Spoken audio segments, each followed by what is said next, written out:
All right, good afternoon. It's certainly good afternoon if you're a Crow supporter. It's been a good weekend, but we've got a bit to get through today.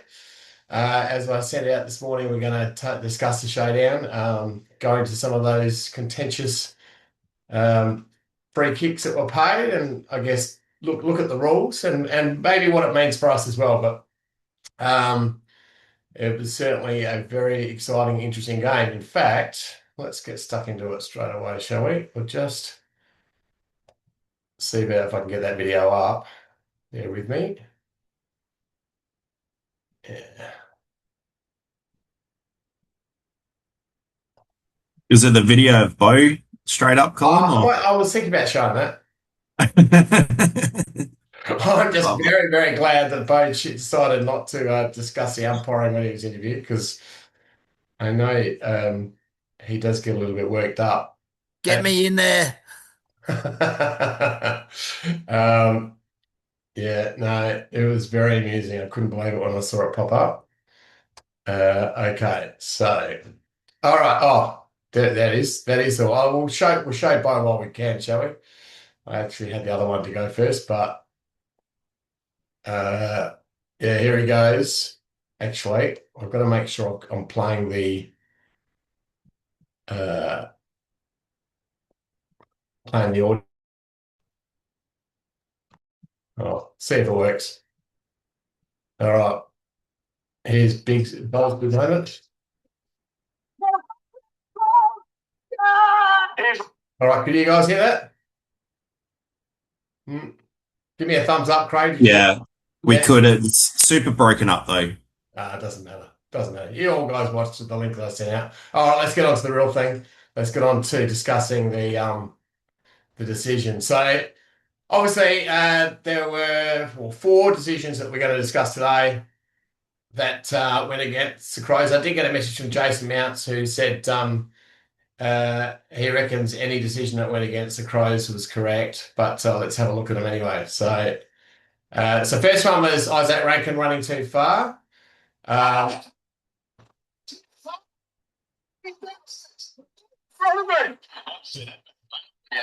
all right, so Max Devick actually was the umpire in control here.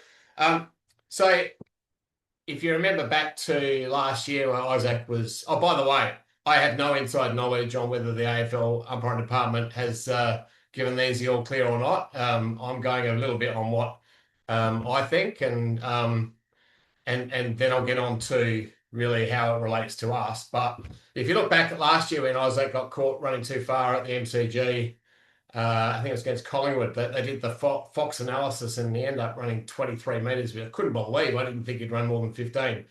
Isaac actually is super quick, and it wouldn't surprise me if he did actually run over 15. I guess they've got the Fox lab on. Colin, he only ran 13. Oh, has it actually been? No, I'm a running too fast specialist, and he ran 13. He had two bounces, and it was about to kick. I would have let it go, but yeah, no, All wrong right, call. John.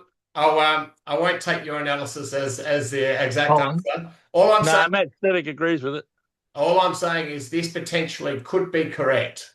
I'm not saying we want to pay it, and I'll get onto that in due course. But Isaac is very quick. He did take a lot of steps, and I'm not willing to concede that that one is definitely wrong. So Matt Stevick is a good judge, and yeah, it'll be interesting to see if the analysis does come out. Anyway, we're not going to spend too much time on that one. The next, It's confused. That point off centre second bounce. Miss to the boundary. But it's hit the fence. Shots a big like free. all right, so on the night, actually, when I was sitting up in the Riverbank stand, I thought that he was being paid for pushing the back, and I saw the replay, and it looked like it seemed like it was in the side. Um, I actually think it would have been paid because he ended up going into the fence. And player safety, paramount, if you're pushing a player into the fence. Um, I actually think at our footy, if we're going to err on the side of the ball player and player safety, it's not a bad free kick to pay. The problem with some of these decisions is um, not every single situation is the same. So there was an incident in the St Kilda Carlton game where a Carlton player was penalised and they go a second shot for goal when he pushed the St Kilda player into the fence after he kicked a goal. And that was, no one would argue with that. It was an aggressive push. This one certainly wasn't aggressive. Butters did end up going into the fence. And so I guess it depends on the directions for the umpiring fraternity. If anyone is pushed into the fence, whether a free kick is automatically paid, I don't know what AFL would say. But as far as our footy goes, and we have a lot of grounds around where there's fences very close to the arena. If we're unsure or not whether to pay a free kick, I'd rather you pay it. So while I was annoyed on the night with this one because I was a Crow supporter, looking back at it's Soligo just shouldn't have done it. Like the fence is right there. He didn't need to push him towards it. Certainly the lower end of the scale. But if we're going to err on the side of player safety and get the message to players, they just shouldn't be pushing players into the fence. Just back on the Isaac one too. So the philosophy that we have that I've been talking to you guys about is for running too far, to make sure it is running too far. When you guys are umpiring and you think someone's run too far, give them an extra step or two. So in the case of Isaac, we wouldn't have paid it if we followed that philosophy. And if we ended up, if someone runs, 16 or 17 metres and we don't penalise it, no one will really care. It's just when they've run 13 or 14, and if maybe that is what Isaac ran, who knows, John certainly did, then that's where, it is getting a little bit pedantic and technical. So Isaac, we wouldn't pay this one here to Butters. I wouldn't be fussed if you paid it. It's not the worst push in the world, and there's plenty of room towards the fence. If you just gave, in this case, Jake Soligo a warning, I'd be comfortable with that. But not every situation is the same. And if we see any player push, bump a player deliberately over the boundary line and it goes into the fence, be ready to pay a free kick. Does that make sense? Does anyone want to jump in and make a comment while we're talking about that one? Do you reckon Butters put a bit of mayo on that, Colin, just because it looked like he was just about getting to his feet, probably saw the fence and thought, I could probably get a free kick here?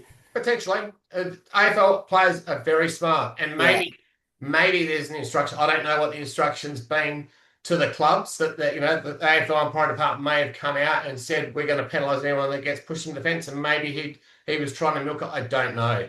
But again, Jake Soligo didn't need to do it, did he? They're over the boundary line. There was definitely a bump in the side. He just didn't need to do it. So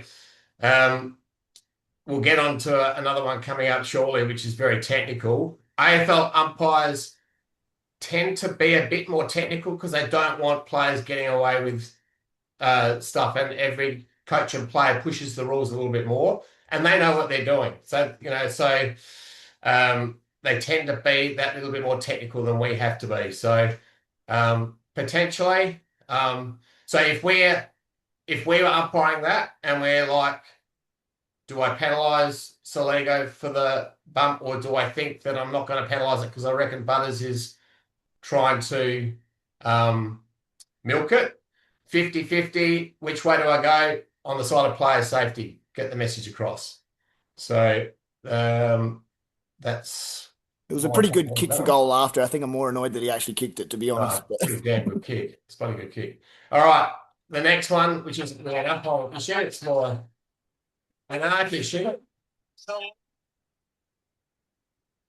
even with the score review, we're not going to tell whether that ball's gone over the top of the goalpost. We said, well, what's just the line over the top of the goalpost? I don't think there's anyone that could possibly defend the score, the arc for overturning that. I guess because we obviously don't have the score review, I just want to talk through a couple of scenarios where we have contentious scores. So if the goal umpire and you both don't really know whether it's a goal or not, go with the lesser of two scores. So if you if you see the goal umpire's not in a good position, you don't really have an angle on it. You run in and you want to talk about what just happened, and neither of you really know, then is it a goal? Is it a point? Go with the point. If it's we've been through this previously quite recently, but if it's a league appointed umpire and you want to query their decision, you run in and have a discussion if they're adamant. So say that they gave the goal and you think it might have been a point, you run in, you question them, and they're absolutely adamant that they got it right. You stick with the league appointed goal umpire. With a club goal umpire, and you're 100% certain it's not what they signaled, you go and just overrule them. But if you're not 100% certain, don't overrule the club umpire. You've still got to be certain about it. So there's just different scenarios. And I think in that situation, if the goal umpire had no idea and you had no goal idea, we would go with the point, whether it's a goal or not. There were the kind of points I want to make out of that, but certainly how the hell they overturn that one, I've got no idea. Anyone want to add anything to that? And the last one, probably the most interesting of the lot.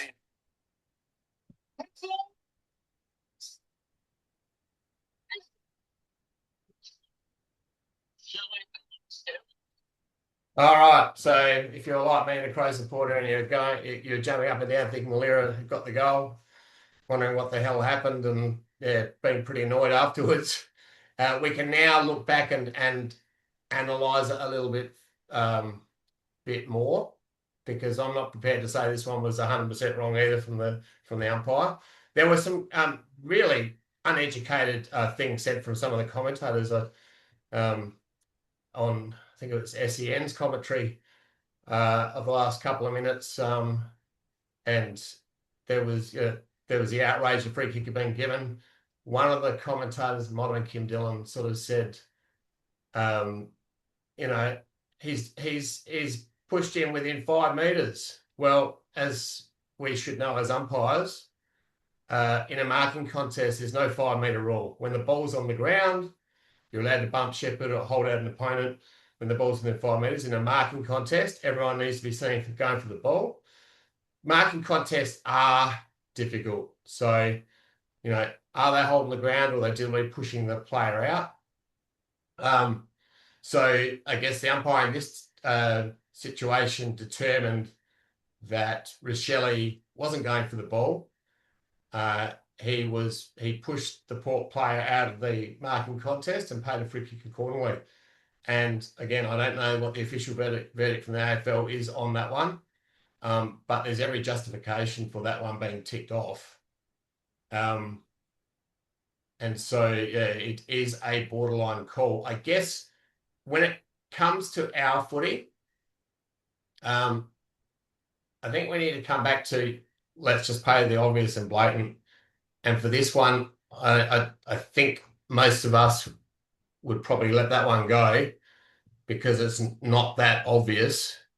But it's interesting. The next morning, I was watching a women's game at the Solomons Beach Lonsdale. Jesse, my son, was umpiring, and right at the end of the game, it was a shot after the siren. Didn't affect the who won or not, but there was a kick that was going through, and one of the Sullivan's Beach girls has just given the Ingle Farm player a big shove out of the way, and he paid a free kick, didn't allow the goal, and the Sullivan Beach players were really upset and annoyed. And I was having a chat to him afterwards, explaining that the whole marking contest, spirit of the law, and how it all works, and she just thought, that she was allowed to push her to the side in that situation. So again, this marking contest, everyone needs to be seen for going for the ball. If they're all going for the ball and someone gets pushed out, then play on. But if one pushes, bumps, shepherds a player out first before going for the ball, then it's a free kick. So I'm not prepared to say that the umpire got this one horribly wrong. But would we pay it? Probably not, because I don't think it's that obvious and blatant. Is that a fair summary? Does anyone want to add to that?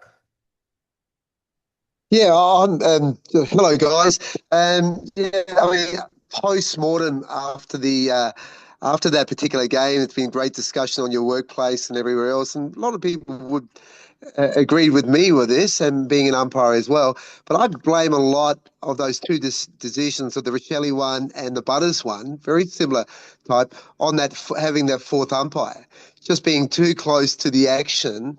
And being too detailed. I mean, there was nothing Okay, so obvious with it. Andre, I'll stop you right there. It's got nothing to do with having four umpires.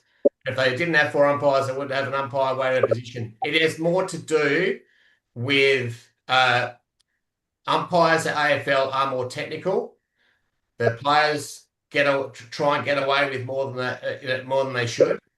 The Butters one was paid because there was a push into the fence. Whether you agree with that or not, there's justification for it.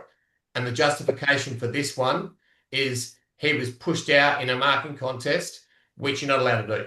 So technically, you can argue they're both correct.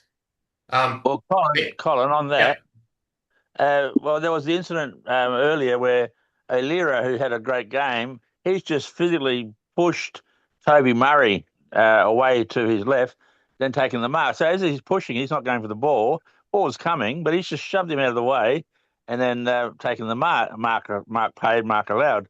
So you can argue if that's the John, case there. What's wrong with Rochelle pushing the Port Adelaide player on the goal line?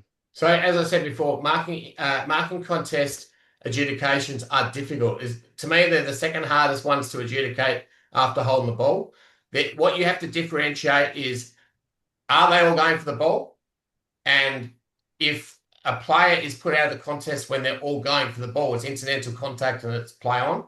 But if you think that one player deliberately pushes, bumps, puts the other player out of the contest first before going for it, then it's a free kick. So it's a really grey area. You can see two people can see the same contest, and one thinks the free kick, one doesn't. It's part of the beauty of our game. So I can't remember the one you're talking about, but it's the nature of the marking contest that means not every two situations are exactly the same. So yeah, I wanted to talk a little bit about the AFL, like how the AFL work, in that they do go a bit more technical than we do, because they don't want their players getting away with anything. I wanted to talk about how the rules work, so you've got an understanding of that. But I want to finish off this discussion on how does it relate to how we umpire. And I think it's really important that not so much focusing on the rules and how the technical explanation of it all is, how do we apply the rules week on week with a philosophy that is appropriate for local footy. Because you can have two similar situations, as I said before, that are very similar. One's a free kick, one isn't. And so I just want to talk through what should be our front of mind. It's not, all these rules buzzing around our head. If we take these philosophies, we'll get a bit more consistency and probably pay less technical free kicks. So you want to, only pay the obvious and blatant free kicks. I talked about the running too far one before. If you see a player running too far, give them an extra couple of steps before you pay the free kick to make sure the free kick is warranted. If you're unsure about a score, go with the lesser of the score. If just getting on to other things that don't relate to some of these decisions, but some of our other philosophies, if there's anything that concerns you about a tackle, at least pay a free kick against the tackler for a dangerous tackle. If there's any doubt about a last possession free kick, throw it in. Only pay a free kick for intruding on the protected zone if the offending player affects the play. So there's a good example. AFL, very technical. If you're 7 or 8 metres to the side and you run through the protected zone, they'll pay a 50. Whereas if it doesn't affect the play, we shouldn't be paying that. So it's almost like umpiring a different game. Local footy, we can be a little simpler, less technical. At AFL level, they have to be a bit stricter, and they are a bit stricter, and they cop some criticism for it. And I guess the last note I had on my list of AFL Adelaide Footy League umpire philosophies is, if in doubt, err on the side of the ball player. So we go to try and get the decision right every time, but if we lean towards the ball player in certain situations, we're not going to lose any sleep over that. So yeah, that's how I wanted to round it up. I wanted to talk through the technical aspects of these rules, but I wanted to also relate to how we go each week. And if in in the front of mind, we have the philosophies. That's where it should start. Does that all make sense? All right. Colin, that last one, Yeah. would you consider this a marking contest? Because I think that's for me the key. Well, if you consider they are attempting to go for the ball, which the poor player is, it's a marking contest, isn't it? I think his intent's going to be to hit it over though. So then you can push and bump if they're going to do that, all right? But he's still trying to contest the ball in a marking situation, whether he marks it or not. It's still all the rules regarding marking contest, spirit of the law hold true in this situation. Yeah. Yeah. Cool. But if you're going to consider it not a free kick, you would be arguing that Richelli is going for the ball himself, and all the contact is just incidental. You would say he never intended to push the player out. I'm not sure you could really say that, but it's a very technical adjudication. And as I said, we don't want to be too technical at our level, but we don't want to go out there and say we're not going to pay any of these situations, because there'll be one on the goal line next week where someone absolutely gets flattened and no chance to go for the ball, and we need to pay a free kick. So that's why I say let's keep the philosophies front of mind rather than the actual rules themselves, because there'll be some that serve a free kick because obvious and blatant, and some that don't. All right, I'm going to move on because we've got a few other things to get through. All right, so I want to touch on. I need to actually play the last bit too of this video.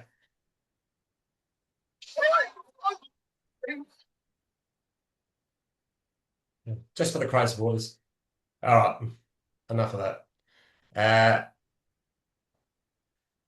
Okay, so the red cards, we had 2 or 3 on the weekend. I've touched on this previously, but I think it's worth just reminding you all. If you do issue a red card, the offending player's team needs to play with one less player for 10 minutes. The offending player is sent off for as long as the umpire determines. That's in the rules and regulations that we have. Now, that means it can be as short as 10 minutes or as long as the rest of the game. So a red card doesn't mean they're automatically off for the rest of the game. I guess the guideline for you guys is, if you think based on the mood of the match, there'll be retaliation or heightened risk if the player returns, you err on the side of caution and make it the rest of the game. For things where there's behind play incidents, striking, headbutting, kicking, the big instances, you would tend to lead them off the rest of the game. If not, if it's something that will settle after a few minutes, they can come back and play the rest of the game. You're quite entitled. In fact, it's not a bad idea in those situations where you're totally comfortable and come back on to do so, because the league will determine a penalty during the week. Whether the charge holds, and therefore a further suspension will result if there is. But sometimes they get off, so we don't need to 100% of the time get them off for the rest of the game. It's up to a bit of discretion there for you. It's largely based on that retaliation piece. Any questions on that? Okay, so the umpire appreciation round is on this week. Clubs will be reminded of that, but it's really up to you guys to coordinate it before the game. So that means I'll send out the diagram with the notes. But for all men's and women's games, whether it's A, B, or C grade, all players and umpires line up in the middle. One team comes through, shakes your hand, shakes the other team's hand, and the other team comes back and shakes your hand. So it's just it's sort of a procedure that we've done every year as an act of goodwill. And I think they do it in soccer and other sports. We do it for this 1 week of the year. It's a requirement that you all do it for every single game this year, so don't forget that. And some milestones. I've got a first men's Div 1 game field umpire this week. So went under James Pascalis, making his debut this week. One of our most improved last year. He's been with umpire a few years, but last year or so he's really made ground, and he gets his chance this week. So well done to James. A couple of 50 gamers, Yuki Akita and Archie Robertson, both good umpires. So well done to you all. All right. Before we get on to the coaching video, are there any questions, comments from anything we've gone through so far, or anything else that happened on the weekend? Cole, you there? Yeah, mate. As you know, we had Payne player break his leg during the game, and we had to wait some time and wait for an ambulance as well. So it might be worth just talking about the protocol there with how long you can actually wait before, if you can restart the game. Yeah. So the rule is, well, you tell me. You tell me. Well, we had it, and like we had Sam Kalila was still there, and he came out and clarified it's up to 60 minutes. That if we can't restart it in that time, my understanding is that's the end of the game. If you've played after half time, then there's the results. Is that right? And if you haven't got to half time, no results. Yeah. Yeah. That's right. I So think how we've long got does it about take for it to 45, get started? 50 minutes. Yeah. Yeah. How long did it take for you to get started? I think from the time it happened to the time we restarted, it would have been around probably close to 50 minutes of delay. We had to wait for the ambulance to rock up, and then it got diverted because someone had a heart attack while the ambulance was coming out. So we had to wait for another one, and eventually, we got him out of there. So what did you do with the rest of the game? Did you play the full game? Yeah, so we're probably about 3/4 of the way through the third quarter. Both coaches agreed to finish the third quarter, as in don't play any more of it, and start the fourth quarter when we resumed. So that everyone was in agreement with what to do there. So it sounded like you handled it pretty well. If you're in any doubt in those situations, just give Peter or I a call. We'll give you some guidance. Some situations require different instructions, but overall, the rule is if you can get it started within 60 minutes, you do, and play as much of the game you can. Yeah, we gave Pete a call as well. Yeah, well done. The interesting thing about that is that Sam was still there. Oh, gee. Cool dedication. Pot calling the kettle black, isn't it? That's outrageous. All right. Anyone else? Cole, just along the same lines, lightning, in regards to delays for lightning, just in case that happens throughout the year. Exactly the same rule. It's just any delay. Yeah. And in regards to it's, I guess everyone's in agreement in regards to player safety. Is that sort of? Well, I mean, the moment lightning's within the area, you direct everyone off, and you wait and see how long it takes to pass. And then you just keep communicating with both teams, and when you feel like it's the right time to head back out, you do so. Normally, lightning clears pretty quickly. Yep. The ambulance that can often delay. Anyone else? All right, let's get on to the coaching session because I don't think we've got that much time left. All right, so they control general play here. Some really good examples here. Let me get it up.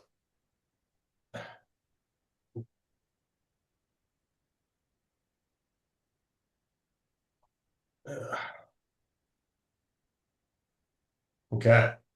All right. Someone want to volunteer to do the first one? Have a look at the video. Yeah, Cole, I can if you want. Yeah, Matt, is that Matt Harris? Raymond. Very good. Oh, this is you umpiring it. Yeah, so I reckon I watched it today. I probably missed a free kick in it, I think. All right. Just get rid of that volume. Okay. Yeah, so just let it play out and you can run me through it. Been a free kick in his pay.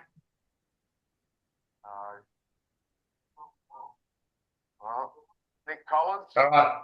Run us through it, Matt. Yeah, so I paid for chopping of the arms. So it was Golden Grove free kick, but probably after watching it today, I'm not sure why I didn't do it. It was last year. Should have reversed it with that, where the Golden Grove player goes up and just shoves that Broadview player off. Yeah. The only reason I think I might not have done it is that Broadview player deliberately has gone back for the ball to slow it down. But yeah, I think if I had my time again, I would have reversed it. Yeah. So yeah, 100% a reversal. What your communication to the player is in that scenario? If you pay the free kick against the Golden Grove player for coming in and pushing him over, he would say, well, he's getting in the way of us getting the ball. Will you say, leave that to me to deal with? If he's delaying the play, I'm going to pay 25. Yep.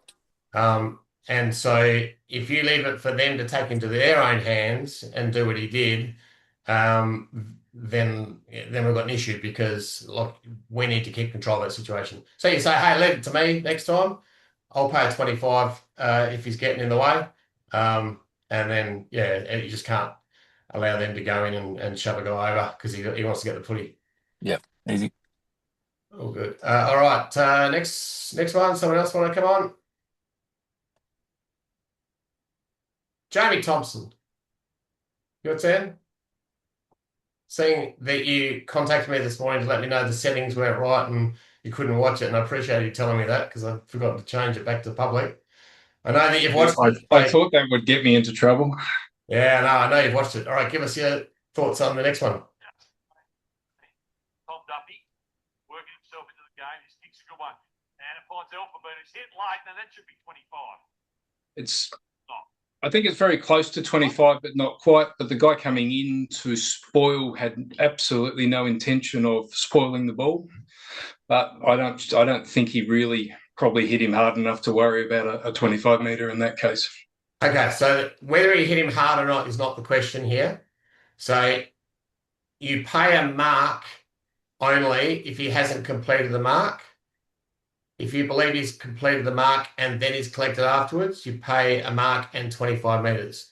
So it's got nothing to do with how hard he was hit. What I would say, so it's a 50-50 call. What I would say in this scenario is, if in any doubt, pay the 25. Show some strength. I mean, it's only 25, but I would prefer in that scenario that you consider that he's taken enough of the mark, and the guy, the player coming in has made illegal contact, and you want to show that you're penalising that. All right.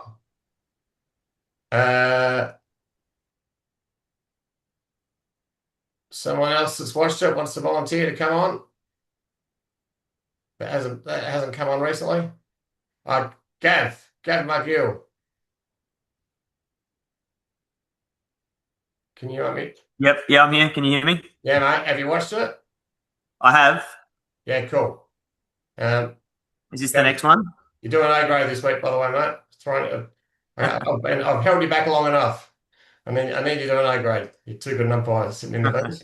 All right. Tell us. I'll just play it out, and then you can tell me what you think.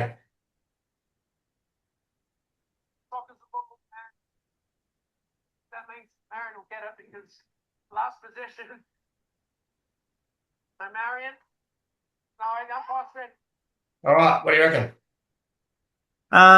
Yeah, I was sort of 50-50 because to me it didn't look like it was a deliberate kick. It didn't look like he was actually trying to kick the ball, so it's just come off his leg. So then I couldn't decide whether or not the ruling on technicality is whether it's classified as a possession. Like, I don't think Champion Data would have called it a kick, or it would have been an ineffective kick maybe. But so yeah, what's your decision, mate? What's your decision?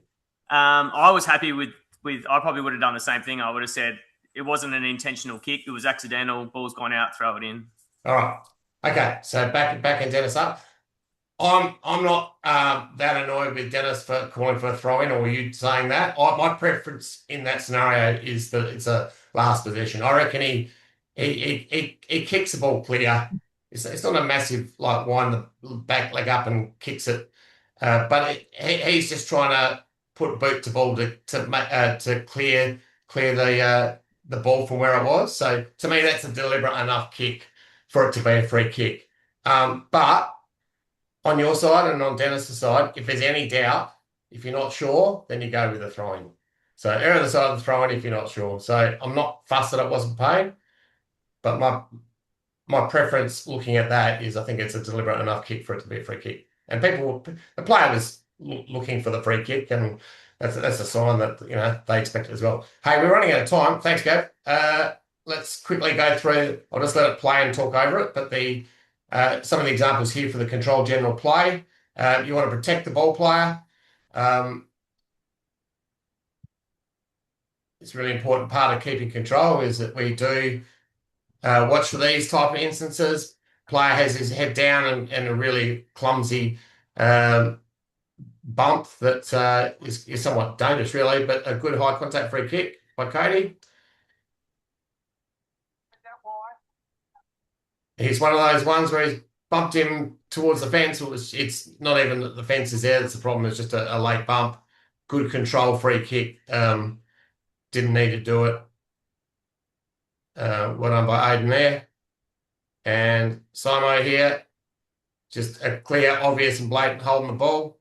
If you don't pay those free kicks, that's where the players can take it in their own hands, get that frustrated, and there's further issues. So keeping a vision on the last act of play. This first one here, nothing actually happens, but it's just a good example. Joel, from a boundary throw-in, you see him come in, positioning's good. He just watches the player with the ball. A lot of umpires will turn their head to look downfield, but Joel keeps his eye on the last act of play there. Nothing happens, but the actual skill, the umpiring skill there is spot on. This one here, something does happen. I think it's Cam McLeod that's got the play. He just delays his vision enough to see that there's an illegal tackle laid after the ball's kicked down, and then pays the free after disposal.